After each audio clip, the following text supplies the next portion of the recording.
One of the best things about the Beatles during their early days was how different they all appeared to be from one another. Elvis Presley had been dominating the musical landscape as the king of rock and roll, but the Liverpudlians now offered themselves up as 4/4 of an empirical dynasty. Fans who perhaps didn't enjoy John Lennon's outlandish outspokenness might find comfort in George Harrison's quieter sensibilities. This unique marketing action pushed by Brian Epstein can arguably be seen as perhaps the group's first genius move. Of course, their stint as a bona fide boy band would soon turn into becoming some of the most influential musicians of all time. However, their willingness to operate as different personalities interested in separate things would hold fast. Even as the group split, they quartet would take entirely different routes to become solo stars. Paul McCartney would extend his prolific songwriting nature to peddle out many albums in a short space of time.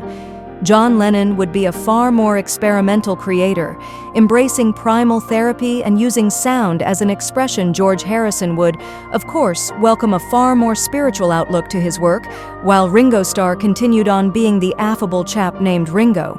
But their differences extended further into how they would speak about the band.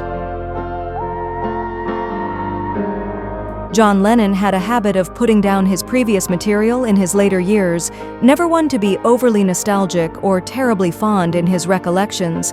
Lennon had no problems calling It's Only Love abysmal or labeling Mean Mr. Mustard a piece of garbage.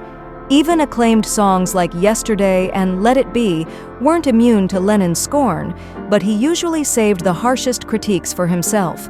That includes Rubber Soul album closer Run for Your Life. I never liked Run for Your Life because it was a song I just knocked off, Lennon told Rolling Stone in 1970. It was inspired from, this is a very vague connection, from Baby, Let's Play House. There was a line on it. I used to like specific lines from songs. I'd rather see you dead, little girl, than to be with another man. So I wrote it around that, but I didn't think it was that important. The tune was written during a very formative moment for the group. The Beatles had an untenable working schedule at the time, so the members would often bring half-formed or derivative ideas to the band, hoping they could be ironed out or changed to fit within the band's context. The recording of Rubber Soul was especially exhausting, and the band's change to a folkier direction still included some holdovers from their basic rock and roll past Run for Your Life, would be one of them.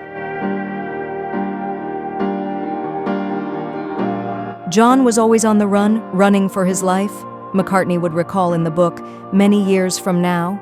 He was married, whereas none of my songs would have catch you with another man. It was never a concern of mine at all because I had a girlfriend and I would go with other girls.